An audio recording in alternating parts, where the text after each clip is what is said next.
Selamat malam kembali ya Innover ya. Untuk Anda di malam hari ini kita ketemu kembali.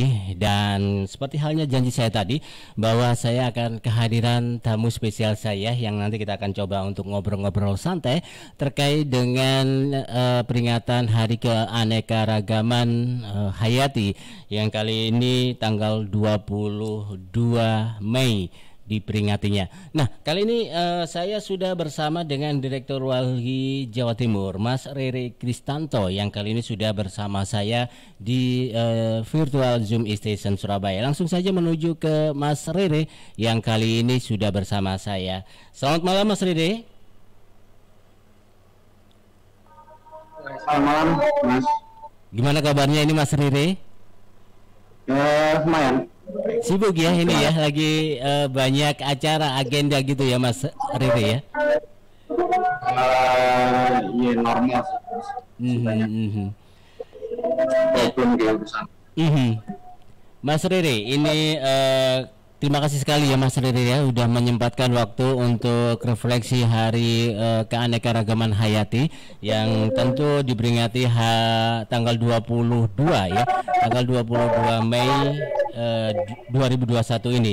Dan seperti halnya ya Mas Riri ya, bahwa tujuan peringatan Hari Hayati ini merupakan untuk meningkatkan pemahaman dan kesadaran serta juga menumbuhkan kecintaan terhadap keanekaragaman hayati atau biodiversitas di bumi ini. Dan sejauh ini ya Mas Riri dan Ilover semuanya, bahwa cara merayakan Hari Keanekaragaman Hayati di tengah pandemi ini memang sangat berbeda sekali. Dan kali ini kita akan mengajak ngobrol santai bersama Mas Rere Kristanto selaku Direktur Walhi Jawa Timur. Nah, Mas Rere, mungkin bisa dijelaskan refleksi peringatan Hari Keanekaragaman Hayati di tahun 2021 kali ini. Silakan Mas Rere. Iya, ya kita tahu bahwa Indonesia sebetulnya adalah salah satu negara dengan tingkat biodiversitas tinggi di dunia. Sayangnya situasi ini semakin lama semakin tidak membaik begitu. Ada begitu banyak problem di urusan keanekaragaman hayati yang sekarang semakin lama semakin meningkat. Salah satu persoalannya tentu saja adalah banyaknya alih fungsi kawasan hutan. Di Jawa Timur saja itu dari catatan Walhi setidaknya separuh dari kawasan hutan di Jawa Timur itu mengalami kerusakan. Jadi dari 1,3 juta hektar luas kawasan hutan di Jawa Timur, sekitar 700.000 hektar diantaranya itu sudah mengalami kerusakan. Nah, ketika kawasan hutan mengalami kerusakan, ekosistemnya kemudian tidak bisa memberikan dukungan kepada kelestarian keanekaragaman kita. Ada 3 hal yang kemudian bisa menyebabkan. Satu, itu akan menyebabkan kehilangan habitat, habitat loss. Kerusakan kawasan hutan menyebabkan habitat tempat tinggal flora dan fauna kemudian hilang. Yang kedua, destruction habitat, destruction, kerusakan habitat. Yang terakhir adalah fragmentasi dari habitat itu sendiri. Gitu. Nah, dari fakta semakin hilangnya kawasan hutan yang kemudian menyebabkan kehilangan habitat, kerusakan habitat dan fragmentasi habitat, makin lama kemudian situasinya semakin banyak flora dan fauna kita yang kemudian mengalami penurunan. Nah, Jawa saja itu sudah kehilangan salah satu predator terbesarnya yaitu Jawa. Sekarang ada berbagai macam juga flora dan fauna yang kemudian juga mengalami penurunan angka gitu. Ada bandeng Jawa, ada lutung, ada owa Jawa, elang Jawa dan macam-macam.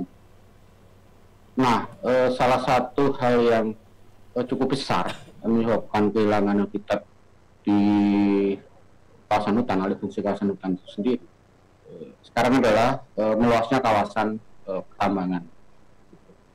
di sepanjang pesisir selatan Jawa, dari Kepmen ESDM itu sudah menetapkan bahwa kawasan pesisir selatan misalnya diplot sebagai wilayah pertambangan, wilayah jenis usaha pertambangan mineral dan batuan.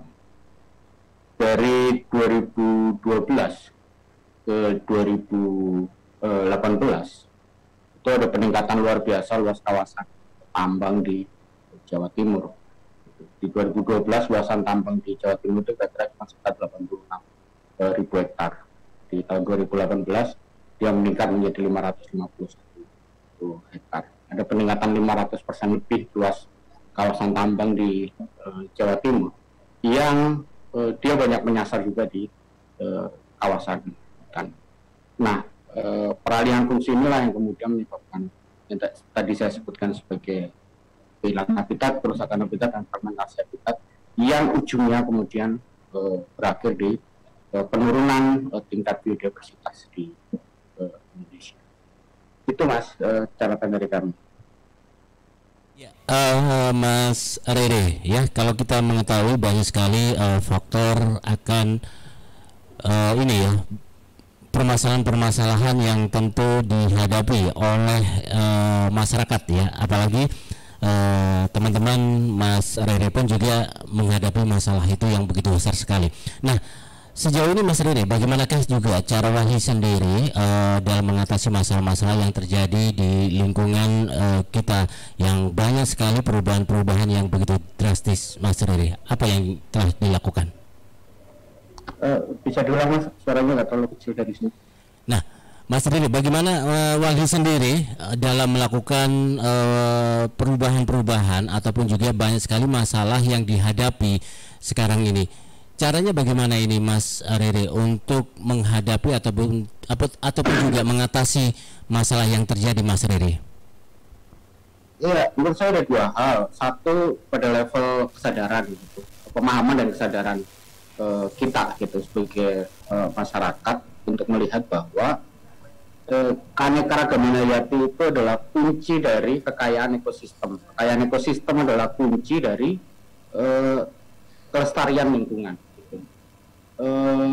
Kalau kemudian di dalam ekosistem itu kita menurun level biodiversitas kita, ada beberapa komponen yang kemudian hilang dalam biodiversitas kita. Itu akan menyebabkan jangka panjangnya akan menyebabkan kerusakan lingkungan dan penurunan kehidupan masyarakat yang tergantung dengan pelestarian lingkungan itu sendiri. Ambil contoh begini, kalau kita kehilangan lebah begitu dalam jumlah cukup besar, kita akan kehilangan salah satu komponen yang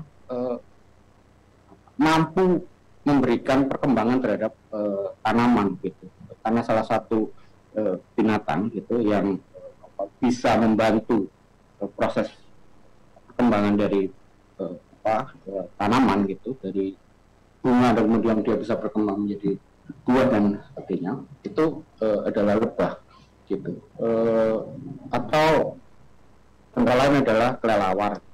Kelelawar juga kemudian membantu penyerbukan yang kemudian bisa membantu tumbuhnya tanaman. Kelelawar juga kemudian bisa membantu untuk mengurangi hama dan serangga dan hama yang kemudian bisa mengganggu tanaman. Nah, kalau kehilangan satu komponen saja di dalam ekosistem, itu dia memberikan dampak luar biasa di jangka panjangnya. Nah, kesadaran bahwa seluruh komponen di dalam ekosistem itu punya nilai penting untuk menjaga kelestarian lingkungan, itulah yang harusnya menjadi kunci di masyarakat gitu, menyadari bahwa kita nggak bisa dengan mudah melakukan alih fungsi lahan besar-besaran tanpa memikirkan konsekuensinya. Selalu ada konsekuensi ketika kita melakukan tindakan perubahan lanskap alam kita, lanskap lingkungan kita. Nah, tapi kesadaran masyarakat saja tanpa didukung oleh regulasi yang kuat dan konsisten dari pemerintah, itu juga kemudian tidak cukup bisa berjalan gitu. seperti saya bilang tadi, salah satu penyebab dari alih fungsi lahan yang cukup besar di Pulau Jawa adalah pemberian izin pertambangan di kawasan-kawasan hutan. Nah, pemberi izinnya siapa? Pemberi izin juga pemerintah mengeluarkan regulasi. Jadi dua hal ini yang terus kami soroti gitu, di Jawa Timur, sehingga ada dua tindak beberapa langkah program yang kemudian bisa dikerjakan oleh Wali Jawa Timur. Yang pertama adalah edukasi, gitu, memberikan pendidikan, pelatihan kepada generasi muda, kepada masyarakat untuk memahami apa nilai penting dari lingkungan. Yang kedua kampanye untuk kemudian tetap memberikan pemahaman juga kepada publik betapa pentingnya lingkungan. Yang kemudian terakhir juga menjadi kunci itu ada di advokasi, gitu, mendorong perubahan kebijakan pemerintah jadi lebih baik. Saya rasa itu. Nah, Mas Riri, saya juga ingin sekali bertanya nih ya, terkait dengan kesadaran nih ya yang sudah dilakukan Walhi sendiri untuk bisa memberikan pemahaman. Ini Walhi sendiri membidiknya kepada generasi muda di sekolah-sekolah atau kepada masyarakat untuk memberikan pemahaman kesadaran pentingnya lingkungan di sekitar ini lebih baik dan lebih hijau begitu, Mas Riri. Apa yang sudah dilakukan? Yang tadi saya bilang gitu, dua hal yang memungkinkan bisa kami kerjakan itu edukasi dan kampanye. Di edukasi secara berkala, misalnya di Jatim ada kegiatan yang disebut sebagai sekolah ekologi gitu. Nah, sekolah ekologi itu memberikan ruang gitu kepada generasi muda, teman-teman muda untuk memahami karena begini, cara kita memandang lingkungan itu akan menjadi kunci dari cara kita memperlakukannya. Kalau kita memandang alam, lingkungan kita itu hanya sebagai komoditas semata, kita juga akan memperlakukannya sebagai komoditas. Kita hanya melihat hutan itu misalnya dicari seberapa besar keuntungan yang bisa kita dapatkan. Kawasan kars gitu misalnya, gunungan kampung, ya kemudian dianggap dia bisa berapa menghasilkan keuntungan, tanpa mempertimbangkan bahwa wilayah ini itu juga adalah habitat, tempat tinggal kita, ruang hidup masyarakat. Nah, pemahaman ini yang kemudian didorongkan melalui edukasi yang dibuat oleh kawan-kawan di Balai Jatuh dan kampanye-kampanye yang sedang dikerjakan kawan-kawan.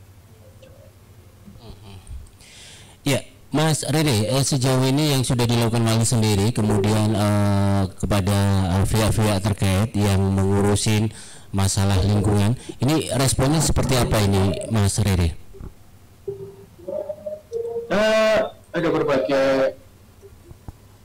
Ada berbagai macam respon, tentu tidak tunggal ya. Ketika kita bicara kepada masyarakat maupun kepada pengambil kebijakan, ada yang merespon dengan cukup baik begitu, ada juga yang kemudian merespon juga dengan solusi yang bertentangan di mereka. Dan saya rasa ya itu bagian dari proses yang sedang berjalan. Tentu saja memberikan pemahaman itu bukan sesuatu yang bisa kita lakukan sekali jalan. Dia butuh proses, butuh sesuatu untuk terus dijalankan. Terus. Jadi ada respon bagus ya, Mas Riri ya, kepada dari pihak-pihak terkait.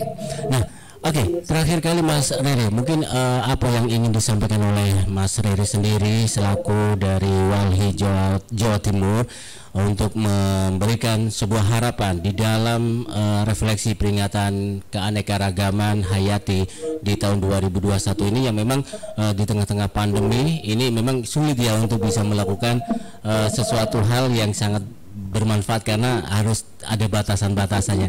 Oke, sekarang apa yang ingin atau harapan apa yang ingin disampaikan oleh Mas Riri dalam kesempatan kali ini? Silakan Mas Riri.